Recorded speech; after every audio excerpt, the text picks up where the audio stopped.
27절요. 마음을 감찰하시는 이가 성령의 생각을 아시나니 이는 성령이 하나님의 뜻대로 성도를 위하여 간구하십니다.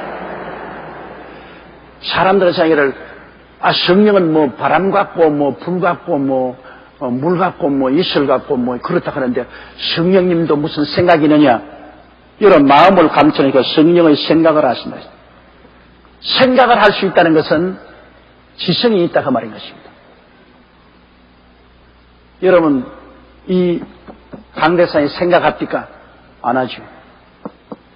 주걱이 저 꽃이 생각합니까? 생각 안 해요. 그것은 살아있는 인격을 갖고 있지 않기 때문인 것입니다. 생각을 한다는 것은 여러분 지성을 가지고 있고 감정을 가지고 있고 의지를 가지고 있는 것을 말하는 것입니다. 성령은 바람같이 우리 가운데 와 계시니까 몸이 없으니까 무슨 인격자냐?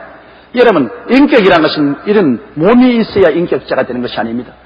몸이 있어 인격자가 되면 뚱뚱한 사람은 인격이 크고 빼빼한 사람은 인격이 약하고 그럴 거 아닙니까? 그러나 몸이 뚱뚱하다고 인격이 더 크고 몸이 빼빼하다고 인격이 더 약하고 그렇지 않아요. 인격이란 여러분 눈에 안 보이는 그 인간의 퀄리티를 말하는 것인데 성령은 여러분 눈에 안 보이지만은 생각이 있고 성령이 탄식하는 감정 아닙니까? 탄식은 감정이 있고 성령이 원하는 대로 은사를 나누어주는 의지, 결단력이 있기 때문에 지성과 감정과 의지가 있으면 인격이 형성되는 것입니다. 어떤 인격자도 지성과 감정과 의지가 있으면 인격이 되는 것인데요. 그런데 성령은 아까 보니까 탄식하는 감정을 가지고 계시고 또 하나님이 성령의 생각을 하신다. 생각하고 계시니까 성령은 지성이 있고 그 다음 성령은 의지가 있고 성령이 우리를 인도하시는 것 의지가 있고 이러므로 성령은 인격자입니다. 여러분 사람이 인격자면 인격적인 대우를 해야 돼요. 오늘 많은 사람이 성령과 교제하지 못하고 교회가 성령의 불이 없는 이유는 성령님을 인격적으로 대우하지 않기 때문인 것입니다.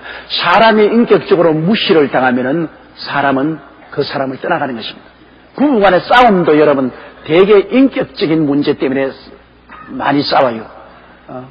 부인이 남편을 무시하면 남편이 부인에게 무시를 당하면 인격적인 모욕감을 느끼잖아요. 그러면 부인하고 다투고 그냥 보따리 써서 집으로 나가고 그러네요. 그건 왜냐? 인격적인 모욕이란 참 고통스러워요. 또 남편이 부인을 인격적으로 짓밟아버리면 인격적인 모욕감을 느끼면 아무리 돈 잘 벌어주고 옷도 좋은 거 사주고 용돈도 많이 주고 해도 소용없어요. 인격적인 모욕감을 느끼면 모든 것 다 포기해버려요.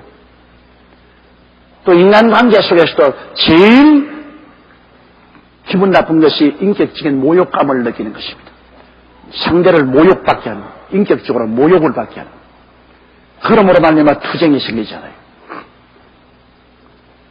그러면 우리 인간이라는 것은 보잘것없는 존재인데 보잘것없는 인간도 인격적으로 모욕감을 느끼게 되면은 반발하죠. 여러분이 친히 낳은 자식들이라도 요사이 마음대로 그냥 머리 짓밟고 막 욕을 해보시오. 반발하죠. 인격적인 모욕감을 느껴. 가장 중요한 것은 상대방의 인격에 모욕을 끼치지 않고 일을 할 수 있습니다. 그렇기 때문에 대화도 그렇게 됩니다. 일본 사람들, 일본어 보면은 가장 일본어는 수동적인 말을 많이 합니다. 다시 말하면 나 오늘 점심 먹었습니다. 점심 내가 먹었잖아요. 그런데 일본 사람은 절대로 점심 먹었습니다 말합니다. 점심을 먹여주셔서 감사합니다. 주셨고 다레 사세대 이다다키 사세대 아리가또 고자이마스. 나는 부산에 갔다 왔습니다. 이렇게 말하면 좋은데 부산에 갔다 왔 부산에 보내주어서 갔다. 부산이 오쿠라세대 이다다키 마시다. 그럽니다. 그건 왜냐? 꼭 상대방에게 직설적으로 말하잖아요. 나를 보내주셔서 갔다 왔습니다. 나를 먹게 해주셔서 먹었습니다. 언제나 상대방의 감정에 굉장히 관심을. 일본이란 적은 열도에 1억 2천만이 살다니까는 확 부딪히지 않습니까? 그게 그냥 직설적으로 야 먹어라, 처먹어라, 뭐 가라 이렇게 하면은 이 절단 강사이나 이거는 뭐 늘 부딪힙니다.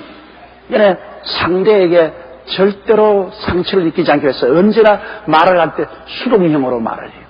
내가 제일 처음에 일본에 가서 복음 전할 때 나는 뭐 한국식으로 단도직입적으로 말하거든. 예수 믿어라! 신고 사세대 이다다키마스. 나는 믿게끔 도움을 받았으면 있습니다. 이렇게 말은 나는 믿으라고 하거든. 나는 또 대자 받으면 요거 달마시다. 고치서 사마되시다. 뭐 한국식으로 말하거든. 잘 먹었습니다. 맛있었습니다. 그런데 가만히 일본 사람에게는 그렇게 말하네요. 다베사세대 아리가토 고사이마스. 이카세대 모라이마시다. 전부 수동적으로 써요. 저 사람들 왜 저냐? 그래서 상대의 감정에 절대로 상처를 입히지 않으려고. 그래서 일본 사람이 제일 많이 사용하는 말이 스미마생입니다. 그래서 조금만 해도 죄송해요. 스미마생, 스미마생. 뭐 매일 미안하던 죄송. 우리 한국 사람 죄송하다는 말 별로 안 써요. 너무 발발고 놓고 난 다음에도 또 뭐 치라운 부가. 이번에 신문 보니까 버스 안에서 10분 동안 핸드폰으로 큰 소리로 친구하고 이야기하는 47살 먹는 여자를 보고 45살 먹는 여자가 앉아있다가 이게 대중버스인데 이 공해가 되지 않느냐. 왜 큰 소리로 그렇게 전화를 하냐. 이거는 당장 뭐 어째 있냐나 그래서 머리를 조금만 잡아당겼어.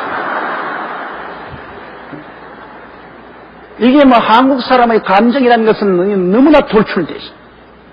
일본에 가면 절대로 여러분 버스나 전철 안에서 큰 소리로 전화로 안 해요. 내가 한번 신간생 열차를 타고 옆에 있는 일본 사람하고 기차 바퀴가 막 들어가 시끄러우니까 내가 큰 소리로 이야기하니까 앞에 있는 사람이 뒤로 돌아서 나보고 절을 하더니만 하는 말이 시스카니 사스테 이데다키 마시오까. 조용하게 만들어 주시겠습니까? 지금 뭐 조용하세요 이렇게 안 하고 조용하게 만들어 주시겠습니까? 시스카니 사스테 이데다키 마시오까. 하이하이 그런 말씀을 수동적으로 부드럽게. 그건 왜냐하면 상대 인구가 많고 사람이 많이 모여 사니까 그냥 늘 부딪히지 않아요. 안 부딪히고 살려고 하죠. 미국 같은 영어는 아주 직설적입니다. 왜냐하면 나라가 넓고 큰 나라이기 때문에 뭐 지원차 막 돌아다니도 상관없어도 부딪힐 사람도 없어요. 땅도 들어가기네. 그럼 미국은 뭐 마음대로 직설적입니다. 미국은 go, give me 뭐 전부 다 직설적으로 말하죠. 그게 문화가 그렇습니다. 사람이 많으면 서로 안 부딪히고 살려고 하니까 자꾸 말도 공손하게 되고 또 영토가 넓고 사람이 적으면 뭐 그렇게 공손하게 말할 필요 없이 막 직설적으로 말하고 그래요. 근데 우리나라는 영토도 좁고 사람도 많은데 왜 직설적으로 말하는지 모르겠어요. 좀 공손하게 말을 할 수 있어야 되겠습니다. 막 조금만 하면 우리는 싸움부터 먼저 겁니다. 그러니까 뭐 겁이 나서 말을 못해요. 길거리 가다가 길거리 가시는 노랑 오줌을 노는 사람 보고도 야 왜 거기서 오줌을 넣고 뭐 어째 이 새끼야 뭐 이러고 따라줍니다. 그러니까 이 한국 사람의 심성이라는 것이 거칠기가 말로 닿을 수 없어요.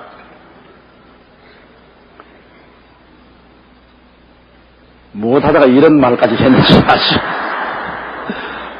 마음을 감찰하시니까 성령의 생활. 그러니까 하나님은 우리 마음을 감찰하시니. 하나님은 하늘에서 앉으사 두루 살피었습니다. 우리 마음을 감찰하고 계시고. 하나님은 우리 생각을 아실까? 하나님이 다 감찰하고 계시고. 우리가 요사이 과학적으로도 우리가 전부 감찰당하고 있잖아요.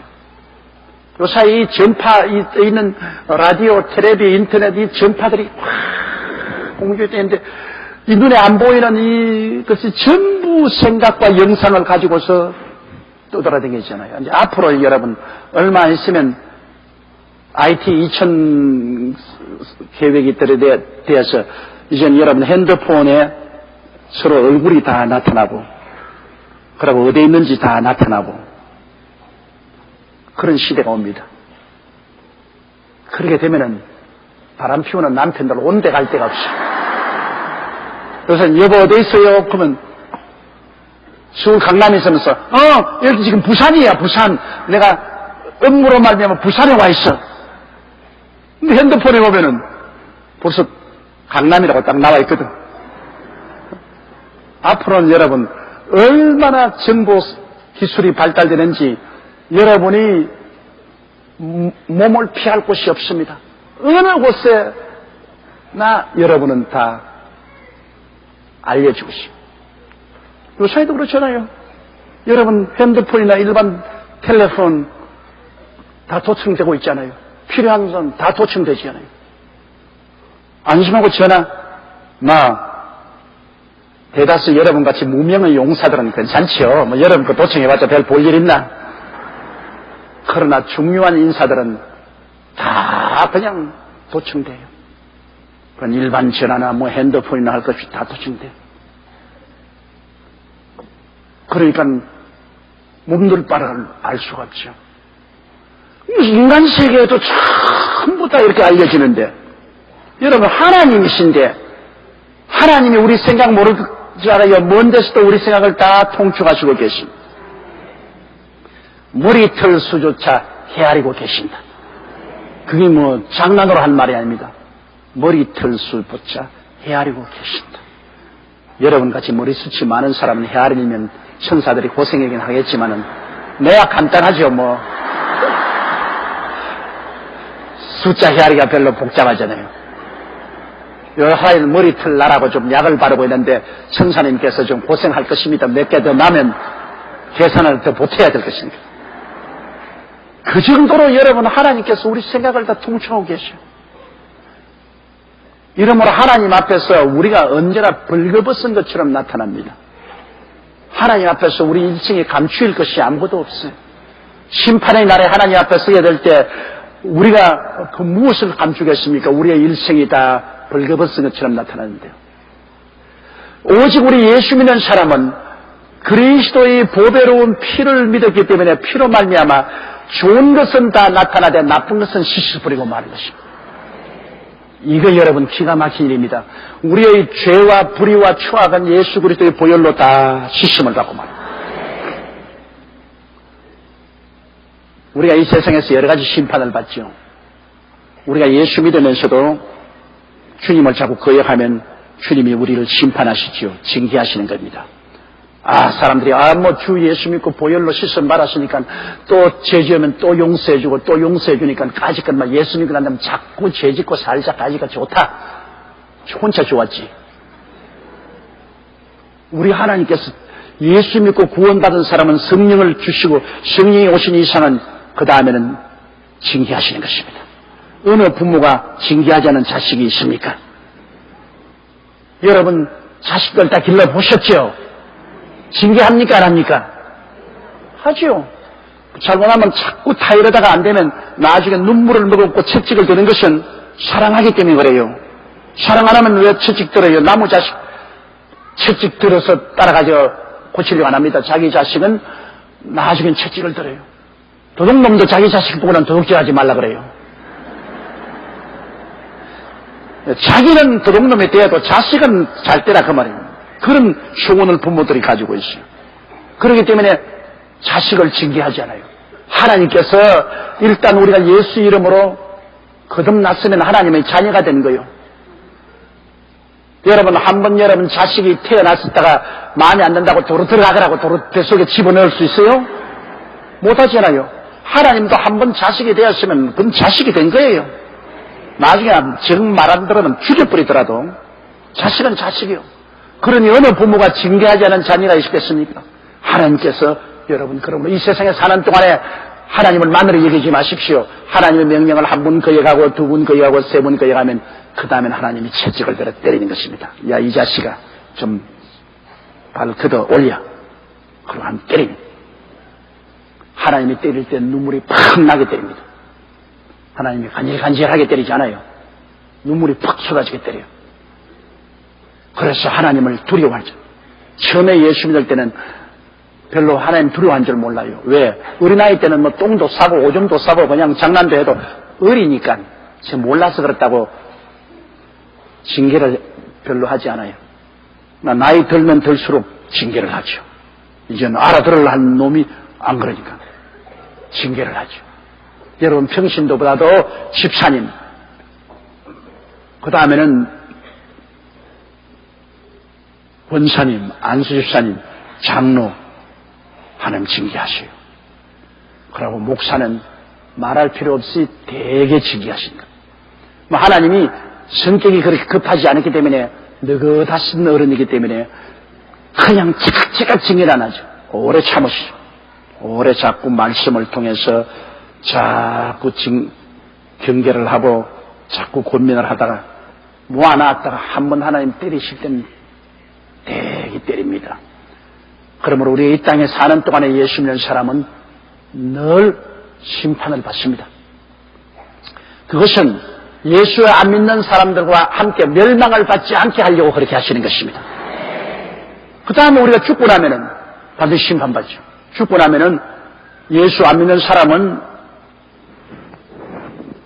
지옥으로, 예수 믿는 사람은 천국으로 심판을 받죠. 그런데 예수 안 믿는 사람은 죽고 난 다음 믿는 사람들은 죄가 다 드러나서 스스로 지옥으로 가요. 하나님 앞에 설 수가 없어요. 그러나 예수 믿는 사람은 예수의 보혈로 말미암아 이 세상에서 지은 모든 죄가 깔끔히 없어져버린 것입니다. 기억도 하지 않습니다. 이게 얼마나 놀랍습니까? 주님 앞에 나설 때 보혈로 씻어서 기억도 하지 않고 흰 세마포를 입고 올라가죠. 그 다음에 주님 강림하시고 공중 혼인잔치 할 때 우리가 또 심판받죠. 그 심판은 상급 심판입니다. 이 세상에서 얼마나 주를 위해서 살았는가에 따라서 상주를 하고 심판하는 것입니다. 뭐 하늘나라는 다 공평한 공산주의 같이 그렇게 생각하면 안 됩니다. 공산주의도 공평하지도 않지만은 하늘나라 가면은 여러분 이 땅에서 우리가 주를 위해서 일한 대로 하나님께서 갚아주십니다. 이거는 공로 심판을 하십니다.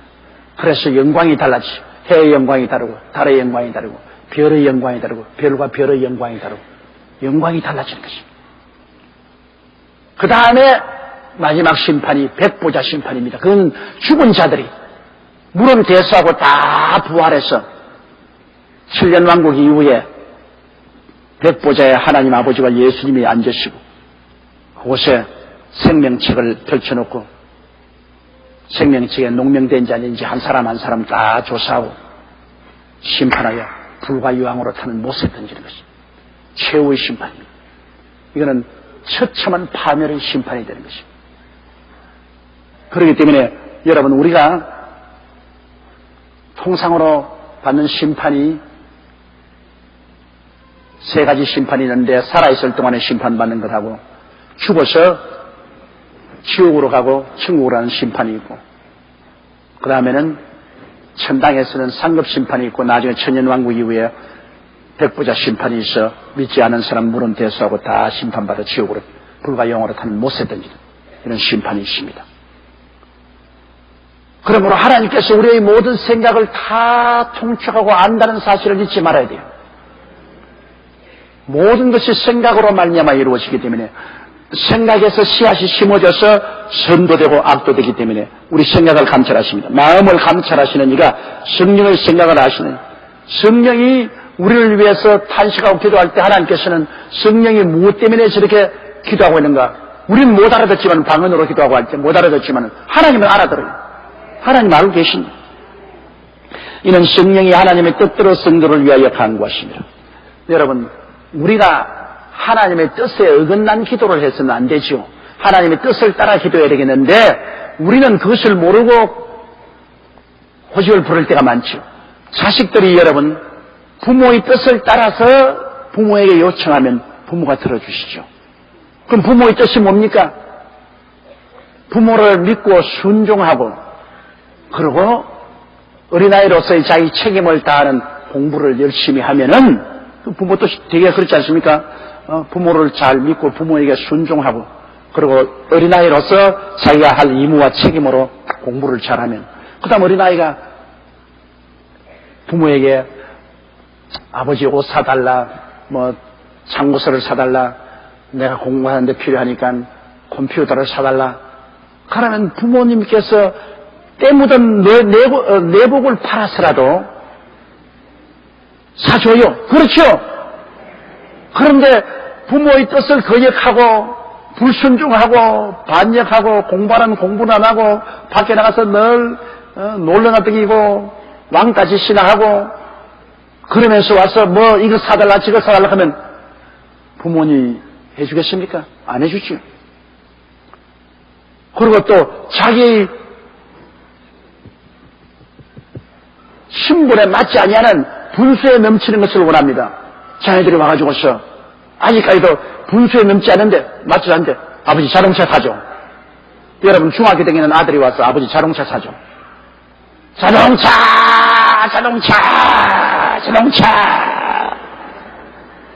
사줍니까? 절대 안 사줍니다. 왜? 신분에 맞지 않습니다.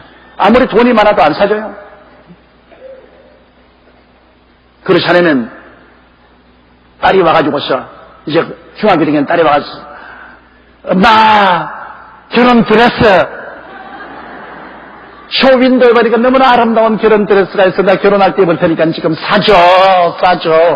때가 안 됐어. 너 결혼할 때까지 기다려. 아니 안 기다릴래. 사줘. 분수에 맞지 않은 것이나 때가 되지 않은 것은 응답하지 않아요. 그러나 애들 생각에는 그게 몰라요. 분수도 모르고 때도 모르고 그냥 하는데 그 분수와 때를 결정하는 것은 부모님이 결정을 하는 것입니다. 그냥 애들이 때를 쓴다고 해서 언냐 이것도 좋다 가져라 저것도 좋다 가져라. 그럼 자식 버려. 아니 자식 버리는 겁니다. 그같이 하나님께서는 여러분 우리의 분수와 때를 다 계산하고 계셔요. 그러면 우리가 때를 쓰고 부르짖는다고 해서 하나님께서 무엇이든지 응답하는 건 아니에요. 응답 안 하는 것도 응답인 것입니다. 그때 응답해 주면 우리가 박살날 테니까. 그러므로 우리가 그 나라와 그 일을 먼저 구하며 하나님을 순종하고 주의 뜻대로 살면은 우리에게 일용할 양식은 반드시 주시죠.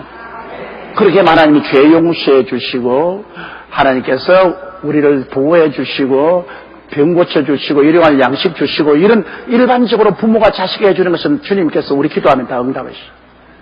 그러나 그 이외에 우리가 부르시기 할 때 우리 분수에 넘치는 일이나 우리가 아직 때가 이르지 못한 일을 구하면 하나님께서는 응답을 안 하고 고개를 흔드십니다. 그건 왜냐?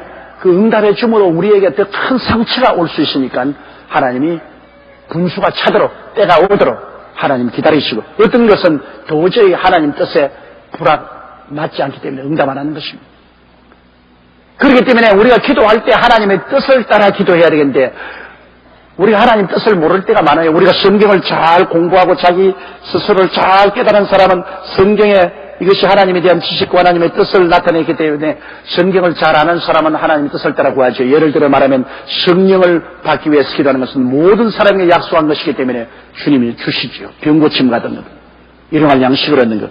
이건 하나님 뜻인 줄 분명히 나타나 있기 때문에 우리가 간구할 수 있죠. 하나님의 뜻을 모르는 것 많습니다. 왜냐하면 결혼한 처녀가 이 신랑이 두 개 있으면 양손에 떡을 쥐고서 이 신랑에게 시집갈까 저 신랑의 뜻을 장차 시집가서 어느 신랑이 끝에 좋을지 우리가 모르잖아요.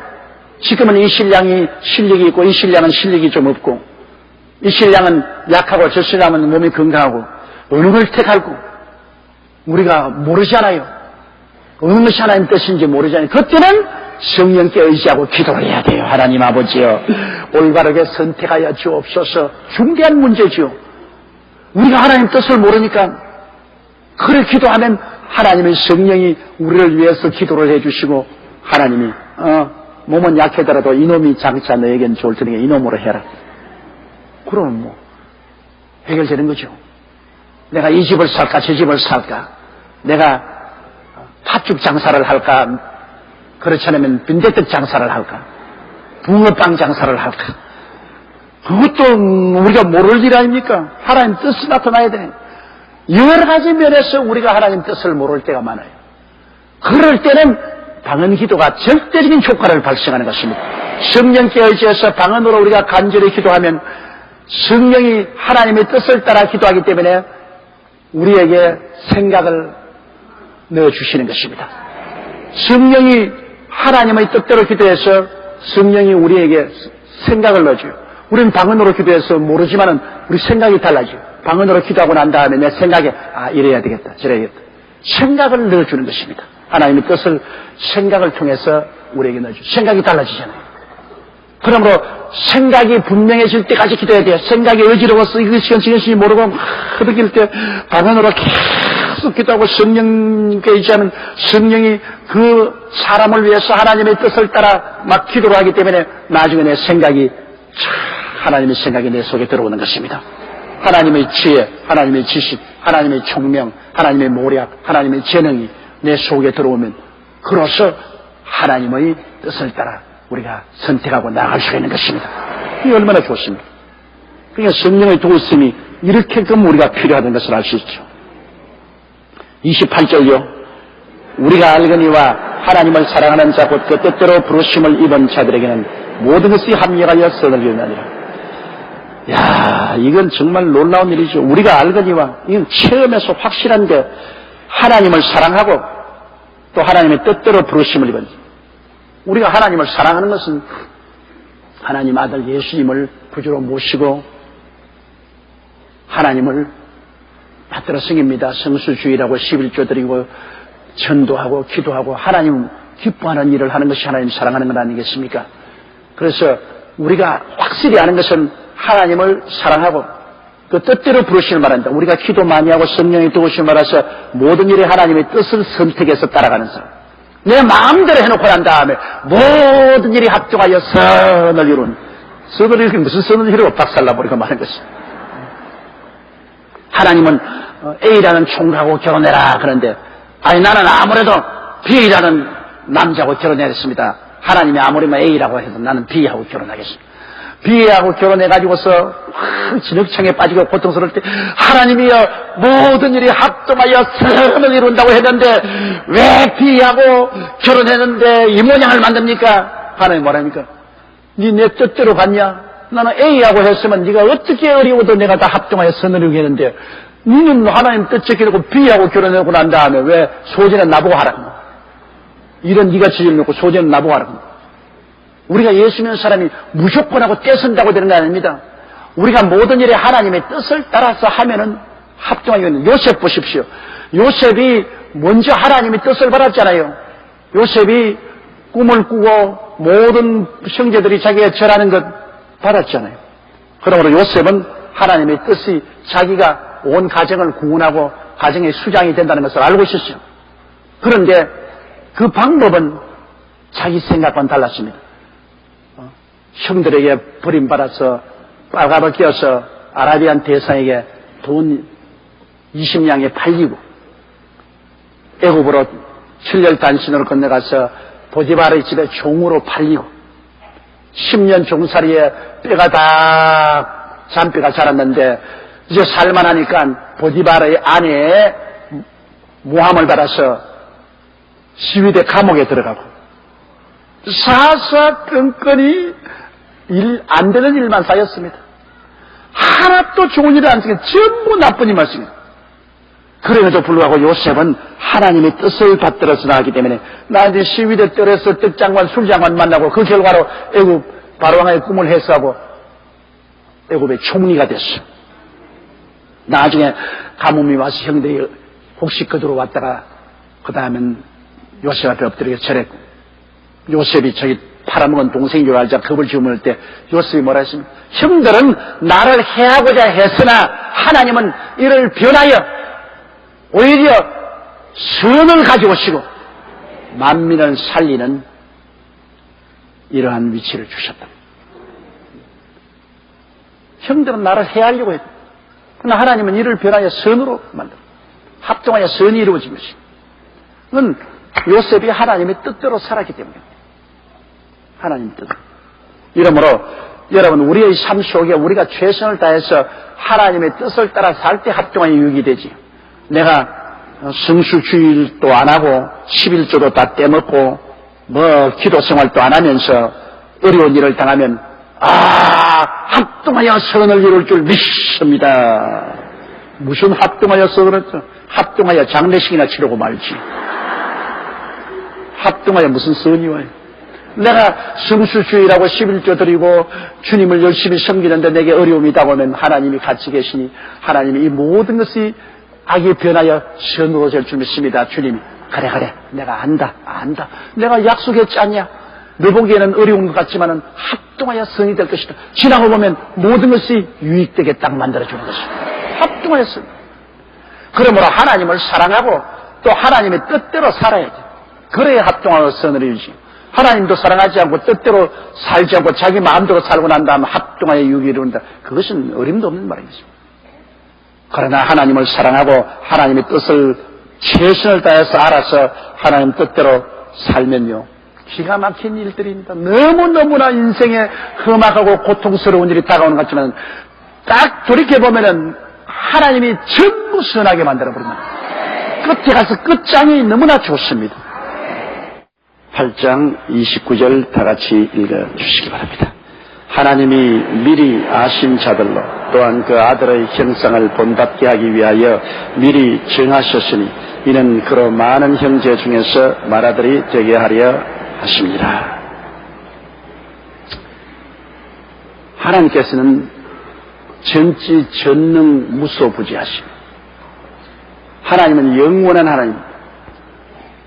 영혼은 영혼인데 시간은 영혼 안에 들어오는 이런 시간입니다. 시간은 시작과 끝이 있죠. 영혼은 시작과 끝이 없습니다. 그런 시작과 끝이 없는 영원한 하나님 안에 시작과 끝이 있는 이 시간은 과거도 현재도 미래도 하나님 손 위에 지금 얹혀 있습니다. 우리 사람들이 과거다, 현재다, 저 장차 미래다 그렇게 생각하지, 하나님 영원 속에서는 과거도 현재고 현재도 현재고 미래도 현재입니다. 그러므로 하나님께서는 과거를 현재와 같이 부르시고 미래를 현재에서 다 예언하시는 것은 하나님 속에 이미 다 이루어진 것입니다. 알파요 오메가요 처음과 나중이요 시작과 끝이 다 하나님 안에 이미 이루어진 것입니다. 그러므로 우리 하나님을 생각할 때 정말 기가 막힙니다. 하나님은 영원부터 영원까지 하나님이십니다. 그러므로 인간의 시작하는 시간은 그 영원 속에 조그마한 부분으로 들어있는 것입니다. 하나님 손에 얹어서 다 알죠. 보고서 너 과거, 현재, 미래 그래. 하나님에게는 언제나 현재만 있습니다. 성경에 아브라함의 하나님, 이삭의 하나님, 야곱의 하나님은 죽은 자의 하나님이 아니라 산 자의 하나님이라 그렇게 말했습니다. 그 말은 뭐냐면 아브라함은 이미 옛날에 우리 사람으로 볼 때는 죽었지 않습니까? 이삭도 이미 옛날에 죽었지 않습니까? 야곱도 이미 옛날에 죽었습니다. 그런데도 하나님은 아브라함의 하나님, 이삭의 하나님, 야곱의 하나님은 죽은 자의 하나님이 아니라 산 자의 하나님이라. 하나님께는 모든 사람이 살아있느니라 하는 것은 우리 보기에 죽었지 하나님 보시기에는 아브라함도 살아있고 이삭도 살아있고 야곱도 살아있는 것입니다. 육신적으로 죽었죠. 그러나 그는 하나님 앞에서 지금도 과거도 살아있고 지금도 살아있고 장차 부활의 날에도 살아있습니다. 인간이 시작했다 끝났다는 것은 인간의 관점에서 보는 것이고 하나님 보실 때는 시작과 끝이 다 하나님 손에 있기 때문에 이미 하나님 보시기에는 아브라함도 이삭도 야곱도 부활한 것과 다름이 없습니다. 그러므로 아브라함도 하나님 앞에서는 살아있고 이삭도 하나님 앞에서는 살아있고 야곱도 하나님 앞에는 살아있습니다. 우리 먼저 믿고 죽은 모든 사람들이 하나님 앞에는 살아있습니다. 우리 보기에는 죽었지만 하나님 앞에는 지금부터 살아있습니다.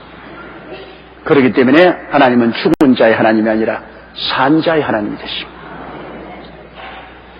과거에 죽은 사람도 하나님 앞에 지금 살아있고 지금도 살아있고 장차 죽을 사람도 하나님 앞에 살아있는 것입니다. 그러면 하나님이 미리 아신 자들에 있습니다. 그러므로 하나님께서는 모든 인생들을 미리 다 알고 계셔요. 처음부터 시작해서 끝까지 하나님은 우리 모든 사람들을 다 알고 계신 것입니다. 하나님께서는 리브가의 뱃속에 야곱과 에서가 들어와서 서로 싸우죠. 그러면 리브가가 가만히 있으면 못 견디겠다. 뱃속에서 막 치고 받고 싸우고 해서 하니까 괴로워 견디면서 하나님께 기도했습니다. 하나님, 나 이 괴로워 견딜 수가 없으니까, 너 뱃속에 두 국민이 들어있고 두 민족이 들어있구나. 큰 자가 작은 자를 섬기리라. 그리고 태어나기도 전에 나는 야곱을 사랑하고 에스를 미워했다. 태어나서 뭐 지금 선도 악도 행하지도 아니했는데 뱃속에 있는 어린애기를 보고 하나님은 나는 야곱을 사랑하고 에스를 미워했다. 그리고 큰 자가 작은 자를 섬기려. 그것은 하나님의 절대 주권, 하나님의 선택의 의지를 말합니다. 하나님 절대 주권자로 하나님이 에서를 미워하고 야곱을 사랑했으면 그건 하나님이 원해서 하신 것이지 왈가왈부할 필요 없습니다. 그 어린아이들이 좋은 일을 행하고 나쁜 일을 행한 적이 없습니다. 그럼에도 불구하고 미리 벌써 하나님께서는 모든 것을 아시는 하나님께서 그렇게 선택했습니다. 그 결과 나중에 보니까 야곱은 약삭 빠르게 죄를 많이 지었어도 하나님을 존경하고 사랑하고 두려워하는 자고, 에서는 선량한 사람이었지만 전혀 시간에 무관심하고 하나님께 대한 무관심하고 사냥이나 하기를 좋아하는 사람으로 드러나서 결과에 보니 인격적으로 야곱은 하나님을 좋아하고 사랑하고 섬기고 경배하는 사람이고, 에서는 하나님에 대해서 무관심한 물질적인 사람이라는 것을 우리가 알 수 있습니다. 그렇기 때문에 하나님의 예정과 선택에는 비로소 하나님 미리 다 알고 계시기 때문에 그 알고 계신 지식에 입각해서 함으로 조금도 편벽됨이 없습니다. 하나님 보시기에 뭐 저거 벌써 안 될 사람인데 안 될 사람을 왜 하나님이 택하겠어요? 하나님 보시기에는 세상 사람 보기에 못된 놈이라도 저거 될 사람으로 미리 알고 계시기 때문에 주님이 택하는 거예요. 그러므로 하나님은 여러분이 예수 믿기 전에 만세전에 여러분을 다 알고 계신 것입니다. 여러분이 이 세상에 오기 전에 해가 생기고 달이 생기고 별이 생기기 전에 벌써 시간이 생기기 전에 하나님은 여러분을 다 이미 보시고 다 알고 계십니다. 여러분이 어디서 태어나서 어떻게 자랄 걸 다 알고 계십니다. 하나님은 벌써 만세전에 저를 경상남도 울주군 삼남면 교동리 31번지에서 태어날 것 다 알고 계셨어요. 다 알고 계셨어요. 우리 아버지 조두천 장로님, 우리 어머니 김복선 권사님 사이에 태어날 것 알고 계셨어요. 다 알고 계셨어요. 그리고 하나님께서 제가 목사가 되어서 온천하에 다니며 만민에게 복음을 전한 것을 다 알고 계셨어요. 그렇기 때문에 하나님이 저를 택해 주었어요. 저는 예수님하고는 너무나 관계가 없는 사람입니다. 우리 가족 중에 예수 믿는 사람이 한 사람도 없어요. 일가친척 가운데 전혀 없어요. 예수님은 저로부터 출발했어요. 그러다가 우리가 있는 처지가 완전히 절간으로 둘러싸였습니다. 언양이라는 것은 양산 통도사 끼고 경주 불국사를 끼고 그리고 성남사를 끼고 절간으로 둘러싸여서 매일 아침 저녁에 절의 종소리를 듣고서 자고 깹니다. 지금도 내 귀에 들려요. 등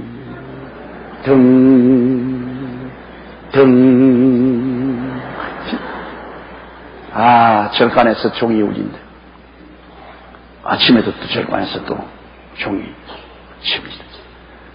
완전히 그런 분위기에서 태어났기 때문에 예수님에 대해서 요만치도 믿을 수 있는 가능성이 없습니다. 중이 될 가능성은 많았지만은 목사가 될 가능성은 전혀 없는, 가문에도 없고 우리 환경에도 없습니다. 그럼에도 불구하고 어떻게 하다가 내가 예수를 믿고 목사가 되고 온 우리 가문이 다 변화되어서 예수 믿게 되는 역사이라는가.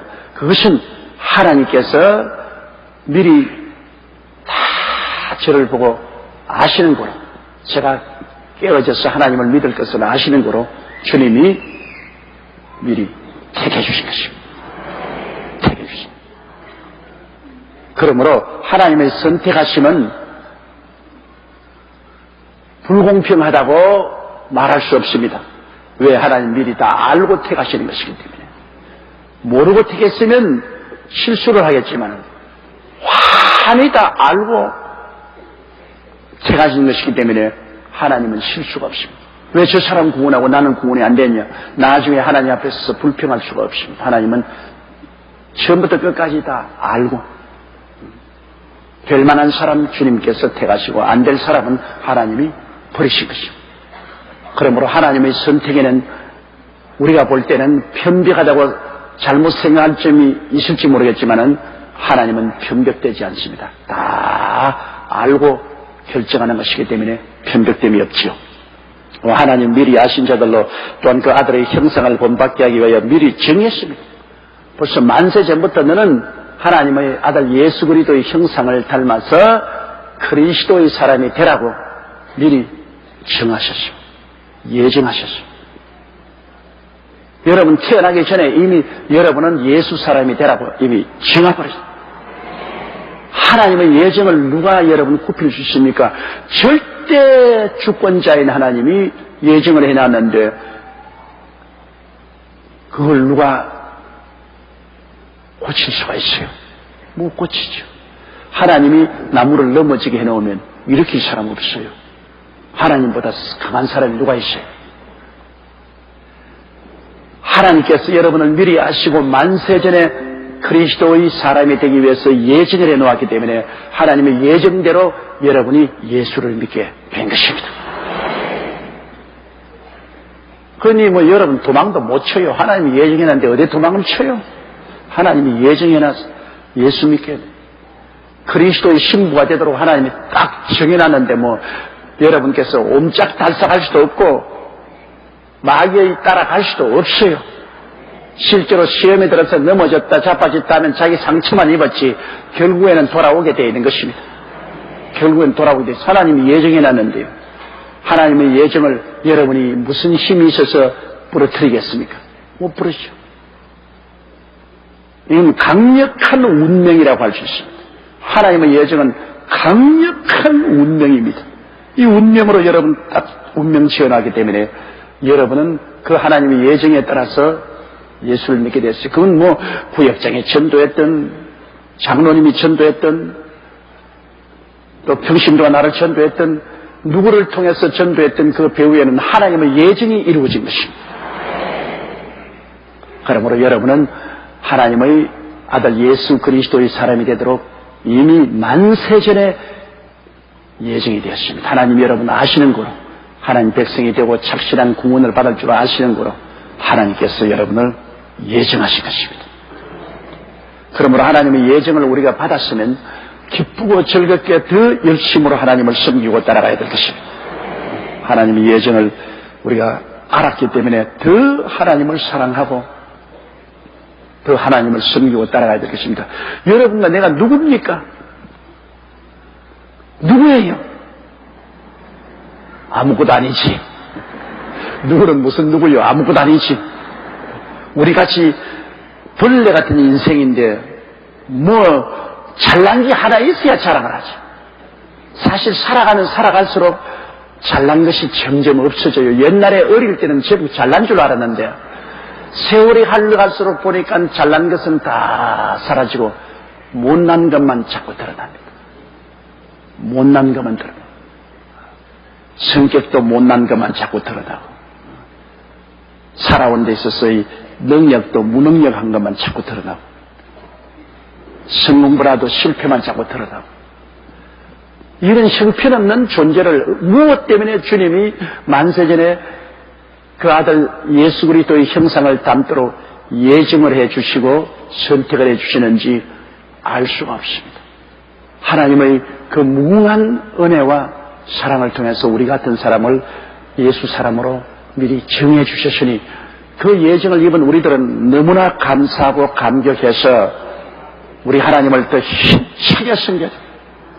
힘차게 믿고 따라가요. 오늘 구원받았다가 내일 버림받고 내일 구원받았다가 또 모레 버림받고 그런 신앙이 아닙니다, 여러분. 신앙이란 여러분이 마음대로 믿은 것이 아닙니다. 여러분이 하나님을 택한 것이 아니에요. 하나님이 여러분을 택하신 것입니다. 그리고 하나님이 여러분을 정하신 것입니다. 그러므로 우리가 하나님을 잡은 것이 아니라 하나님께 우리가 잡혔죠. 그러므로 바울이 내가 사로잡힌 것을 사로잡기 위해서 뛰어가느라 내가 이미 잡혔으니 에라 잡힌 짐에 더 잡히자 하잖아. 하나님 날 잡았으니 우리도 하나님을 힘차게 잡자. 이미 잡힌 여러분이기 때문에 여러분은 더 하나님을 힘차게 잡기 위해서 더 애쓰고 힘쓰고 기도하며 하나님 은총 속에 깊이 들어가는 여러분 되시기를 주의 이름으로 축원합니다.